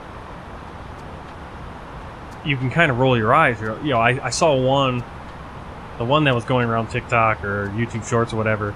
There was one where it was like this, probably a stewardess or a flight attendant or whatever, or well, I might not even, probably wasn't even a flight attendant. It was probably just someone at a simulator. It was like it looked like a Korean girl or something, and she was, you know, kind of just dressed, you know, kind of dressed in a sexy outfit, wearing heels and everything, and she's in the first officer seat. I don't know what plane it was. If it was, I can't remember if it was an Airbus or what. I think it was an Airbus, or it might have been a Embraer, because they both, it had the stick, didn't have a yoke. And so many people are commenting because, oh, she doesn't have the proper safety equipment, she's not wearing her uniform, she doesn't have the safety belts. And if you paid attention, you could tell it was a simulation because you could see the screens, you know, the screen splits, and obviously it was a simulation. So she's in a simulator, she's talking through the concepts of something, and it's just funny. People, oh, there's no yoke, it's a fake plane, there's no yoke. And it's like, well, no, not all planes have yokes. Some planes have, you know, obviously, here we are in the Airbus, has a stick, doesn't have a yoke. But yeah, I think, you know, it's, you see the videos like, could heavy radar contact maintained, flight level 220. Could a passenger land, you know, land one of these jets, one of these planes? It's like, well, I mean, if you're an avid flight simmer and you're flying the A320 or, you know, whatever, especially the A320 for sure, and you're flying that a lot, man, we are descending really fast. I don't know why. And you go through most of the things. I mean, you know where most of the buttons are. You know how to use the FMS for the most part. That if they got on the radio with you, you know, they're going to give you instructions on how to set things up. But it's like you have already a decent working knowledge of just the basics of how to get the plane on the ground and up in the air and do different things. And then they're going to be giving you instructions. You know, yeah, obviously a person that has no flight sim experience at all, yeah, they're going to have a little bit harder time, but these planes, again, are so automated that, yeah, you could. And I think more so a flight sim.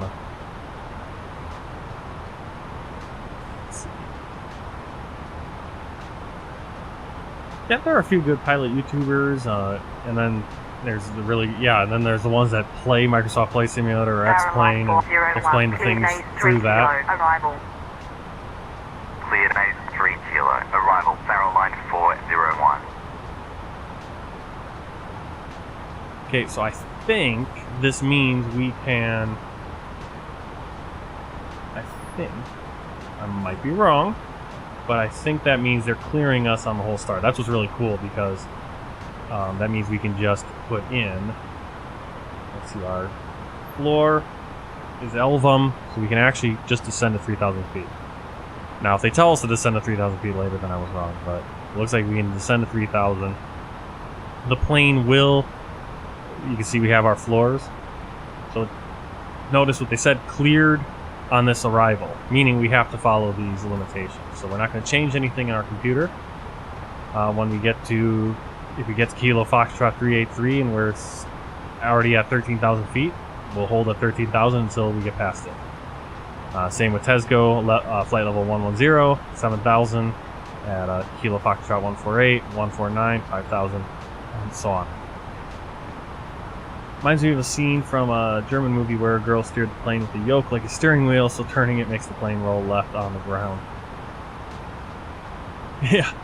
Well, that's what people are saying. It's like she's not... I think they were taxiing. If you looked at the... If you were watching what was out the windows, which I don't know if they were. Maybe the person who was... The person who was actually taxiing was the pilot. Person is sitting in the pilot seat. So people were like, "Oh, she's not steering. She doesn't have her hand on the yoke. There's no yoke. How could she be steering the plane?" It's like, first of all, you steer with pedals, or you steer with a tiller. In most planes, in these bigger planes. So, you know, you don't know what you're saying. Approach. Faroe line 401. Oh, okay. 3 kilo. Arrival at So they only want us to go to... See, they cleared us on it, but now they're going to 10,000. Descend and maintain flight level 100. So, what we can do is we can actually get rid of this restriction. Because they did clear us. So I'm going to go like that. You need to put that slash in. You could put your speed if you want, if you had a speed restriction you wanted to get to. Let's see, we go 1000. So now we're cleared to flight level 100. So now we'll tell the plane that. We could put a speed restriction. I think we should have a speed. Yep, there's one right there. We don't have any restrictions anywhere else. We could say, hey, I want to be restricted to, 230 by here or 240 by here. We could do that. Yeah, I think I commented on that video and I said, it's like, okay, first of all, it's a sim. She's on a plane that doesn't have a yoke. It's an Airbus or it was an Embraer or whatever. It was a plane that doesn't have a yoke. She had her feet on the pedals, so she could have been steering with the pedals.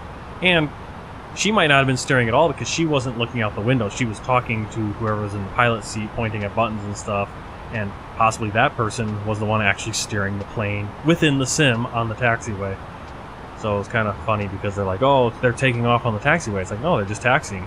They never took off in the little short video. So everyone's losing their minds. It's like, none of you know how these planes work. Again, you do a basic sim like this and you got more knowledge, I think. Yep, crazy to think that it is... The sun looks like it's going down. Well, because we're actually descending. Let's see, it's crazy to think that it is 11:06 p.m. here in Iceland. Seatbelt signs on, spoilers armed. We're going to go medium for the brakes. Runway is 10,020 feet or 3,054 meters. Let's see, what else do I want to check as we're descending?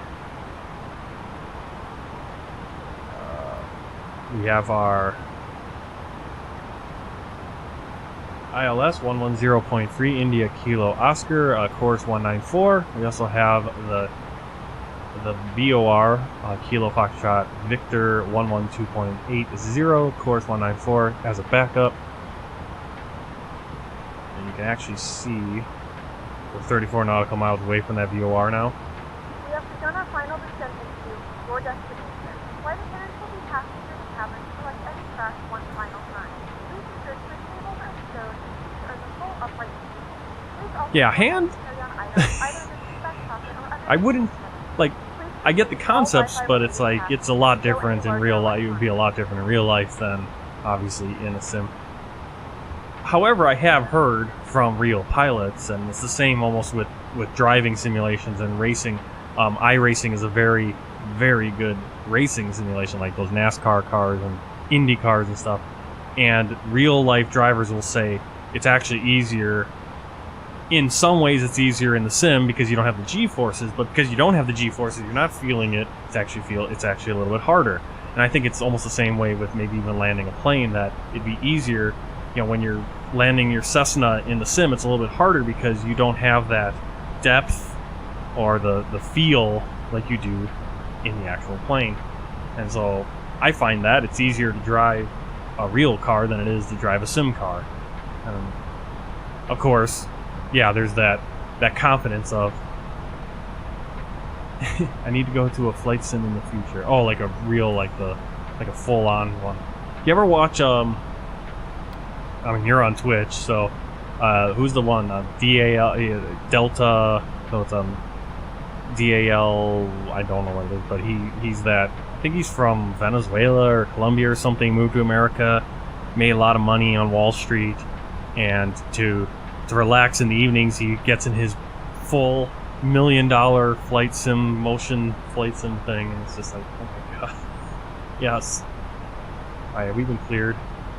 No, we haven't. So we're at 10,000. Faroe line 401. Descend and maintain 4,100. QNH 1020.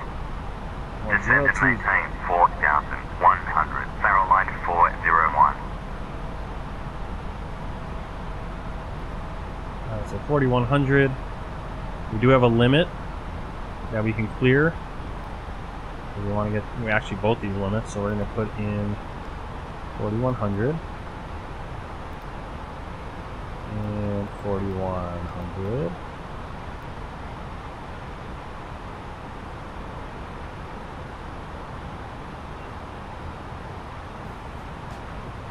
Yeah, the auto land takes out the worry of you doing it, just, you know, crushing not doing a very good job on that, getting the flare at the right point, but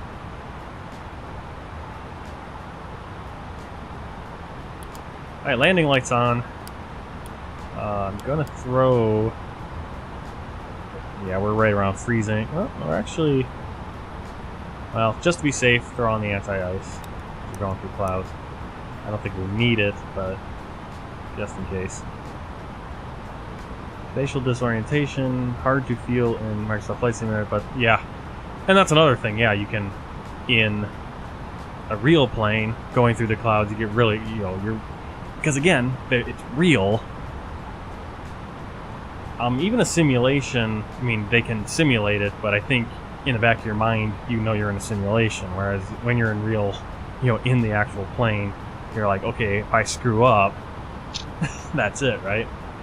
You know, whereas in a sim, you know, I screw up something here, it's embarrassing. I'm grumpy because I didn't finish my flight or whatever, but you know, very much a learning experience versus actually being a nice smear on the landscape. So you see over here, I think, did we just pass over there? What are we passing over here? No. What is that?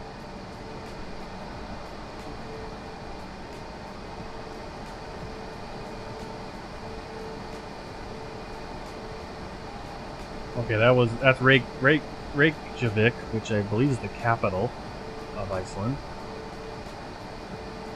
So right now we're flying northwest, then we're going to take a little turn, go southwest, and then we'll go directly south on course 194.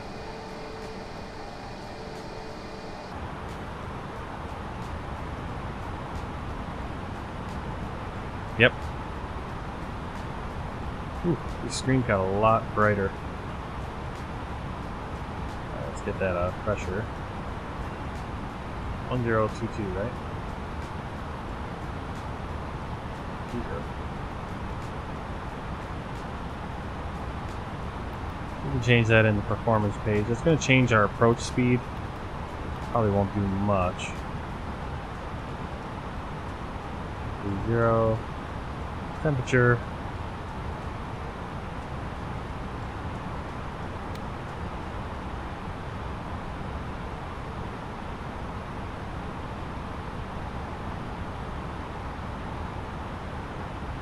Did we lose the... Yeah, okay, here we go. Now we're going to start losing that speed. So I should have put that speed... I should have put a different speed limitation just to get us down, because now we're going to be on Elvum, but we're not going to keep descending because we got to get our speed down. Pull up the speed brakes. That'll help us.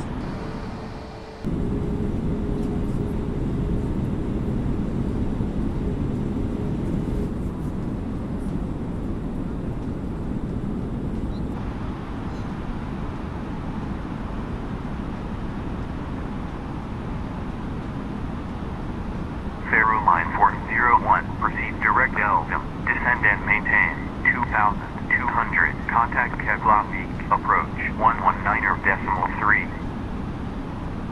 Proceed direct Elvum, descend and maintain 2,200, contact Keflavík, approach 119.3, Faroe line 401. Keflavík, approach, Faroe line 401 at 4,100, descending 2,200. Faroe line 401, radar contact, continue descent 2,200. Continue descent 2,200, Faroe line 401. Faroe line 401, cleared over ILS Zulu, approach at 2,200, runway 19er, report established on localizer.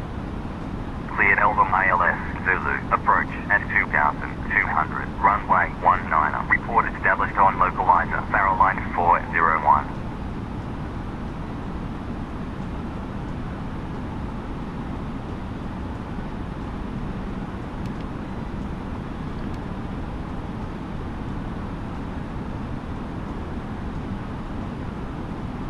Can't see anything. Flying into a storm.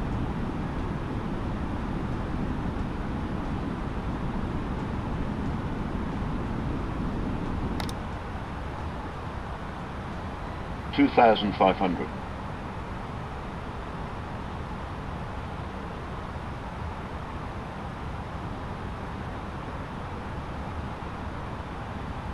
Okay, so we should be at 2,200 here. We're then going to descend to 1,800. I don't know if they need to clear us to that, because Namta we need to be at 1,800. Throw that in.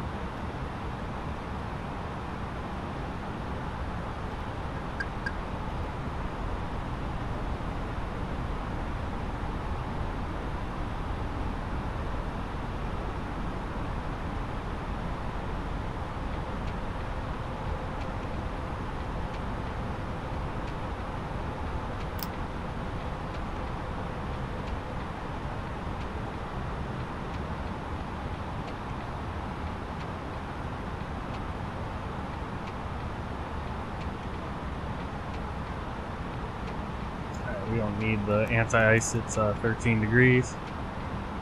And there's Keflavík, I think.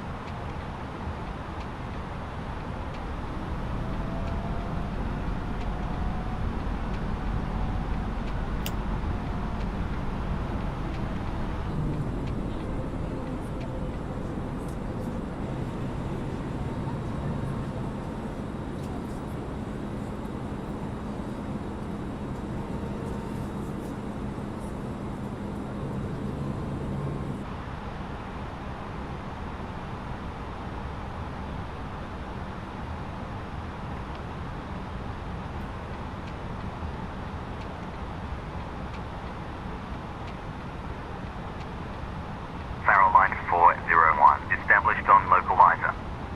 We missed the glide slope. I Faroe missed line it by 401, just that much. contact Keflavík, tower 118.3. Contact Keflavík, tower just missed it. 118.3. I forgot to hit the approach button. Keflavík tower, Faroe line 401. On Just a final little high now. 19er. Faroe line 401, continue approach. Oh, we did get the glide slope. Continue Wow, approach, we are Faroe way line over though. 401. I don't know why that diamond's so low.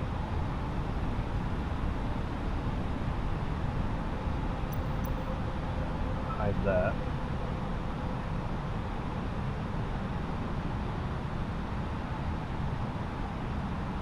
Faroe line 401, 0 degrees at 5 knots. Cleared to land 19er. Cleared to land 19er. Faroe line 401. 1000.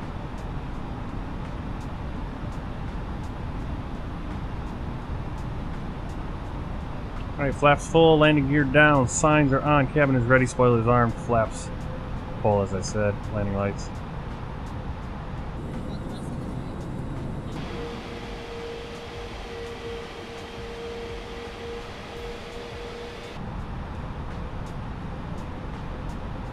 Alright, so there's the terminal right there. We're going to be coming back, so we're going to have to, by the time we get stopped, probably going to go all the way to the end of the runway. There's no exit. There is Sierra 2, but 500. or you can go Sierra 1 and maybe come around that way. We'll see what they vacate us. But then we have to go through the whole east area. 400. Got really cloudy and dark.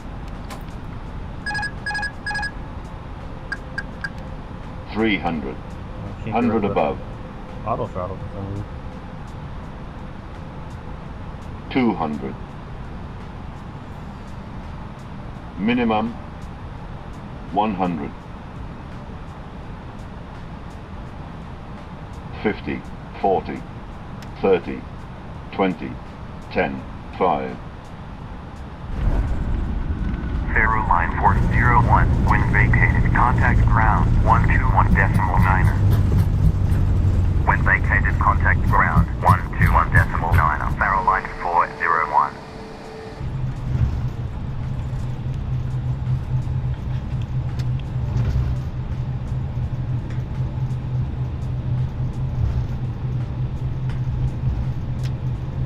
Ladies and gentlemen, we have reached our destination. The local time is 11:20 p.m. and it's currently about 10 degrees Celsius. You can now use your mobile devices.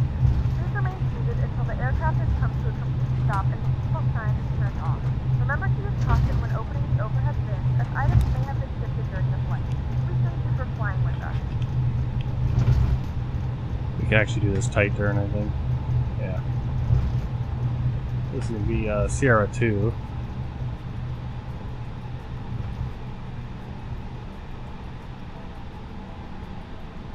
This will take us all the way over to the end of runway. Did I lose all speed? Yes, I did.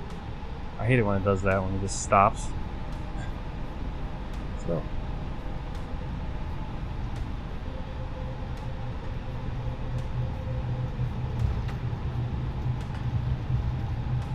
Keflavík ground. Faroe line 401. Runway vacated with Sierra 2. Faroe line 401, taxi to gate 5, 5 Sierra 2, Echo 2, Echo 3, Echo 4, November 4, November 13, hold short of runway 2810. Taxi to gate 5, via Sierra 2, Echo 2, Echo 3, Echo 4, November 4, November Oh, we can turn right here. hold short I of think we had to go all the way runway up to the other end of the 10, Faroe airport. line 401. Alright, so what's really cool is they show you your route basically right there. Alright, so right there. Strobe auto. Turn off the ATC and the TCAS. Radar. We get the wind shear. Spoilers and flaps. Make sure we go where we want to go. You see the right there, Echo 2, it's kind of showing us a little how far we got to go. 950 meters. It'll show us the direction. Then we're going to Echo 3. Basically, Echo 2 just turns into Echo 3, and then it'll turn into Echo 4. So it's still going to be just a straight shot. Our first turn will be November 4, which will be the terminal. I'm trying to figure out, are we like on a hump or something here? Yep.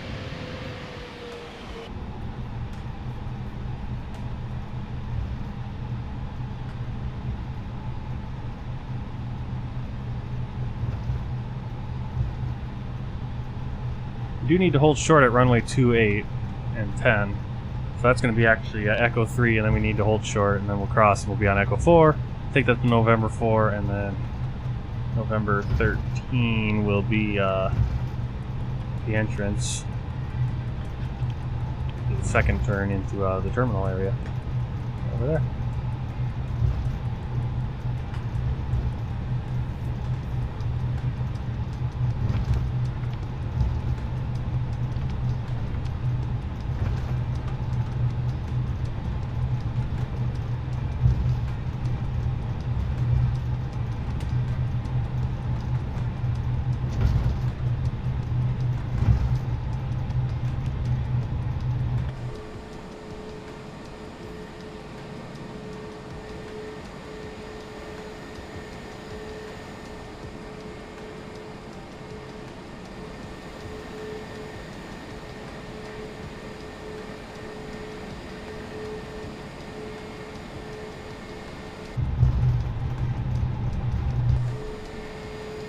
Faroe line 401, contact Keflavík Tower 118.3. Contact Keflavík Tower 118.3. Faroe line 401. Keflavík Tower, Faroe line 401. Request cross runway 28. So we get the request crossing runways. Faroe line 401, cross runway 2810. When vacated, contact ground 121.9er. Cross runway 2810. When vacated, contact ground 121.9er. Faroe line 401. It's kind of cool that most of our flight was pretty well lit, and then you get under the clouds and now it seems like it's night, even though, I mean, it is, but the sun is still up, actually. 401, runway vacated with Echo 4. Faroe line 401, continue taxi via Echo 4. Continue taxi via Echo 4, Faroe line 401. Keflavík ground 613, heavy parking 49er. Request pushback and start up.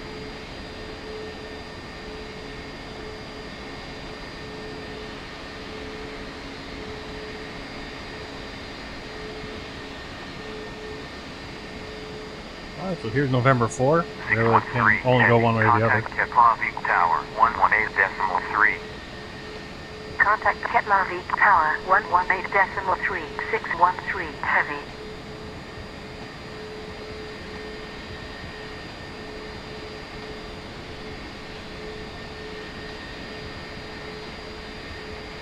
I've noticed that. I don't know if that's Alpha India group traffic or if that's because of the ATC of the FS HUD, but that kind of weird stepping it's doing. The AI planes, that might be something related to the FS HUD ATC right now.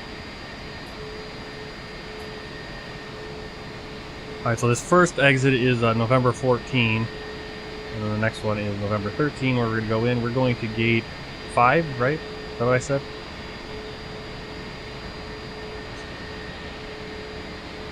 Now, I don't know if I think either these Neos that we see here, they're either, I'm guessing they're just planes that are, like static aircraft. Unfortunately, some airport creators still put static aircraft, which is a little annoying. There's way too many of them. Not a very good turn there. Why?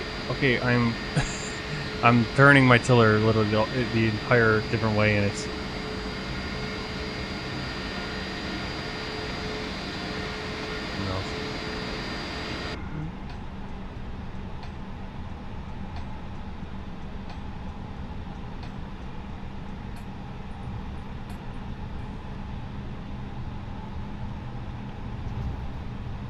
I did say gate 5, didn't I?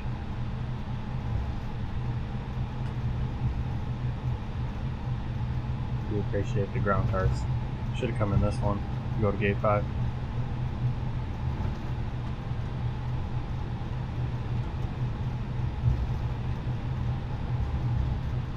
There we go. Got a plane here with no lights on.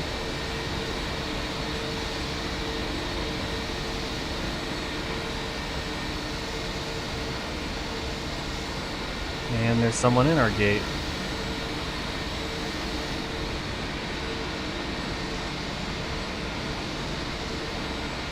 I guess we'll go over here instead. Let's go in this dark corner of the airport.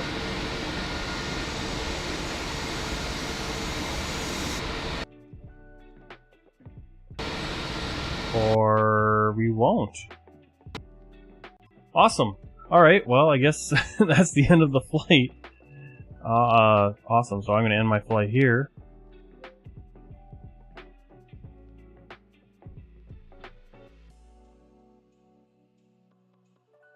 Alright, well, let's pull up something to look at.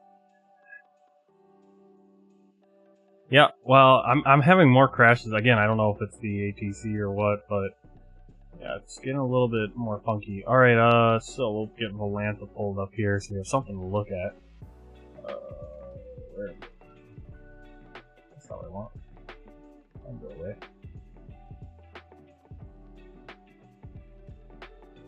There we go. So let's review the flight. The flight should still be good. We didn't get all the way to a gate, but there's the flight. I don't know why that's showing the plan coming from the middle of Africa down there. It's weird. But it doesn't matter. See, landing rate, that was a little bit more firm.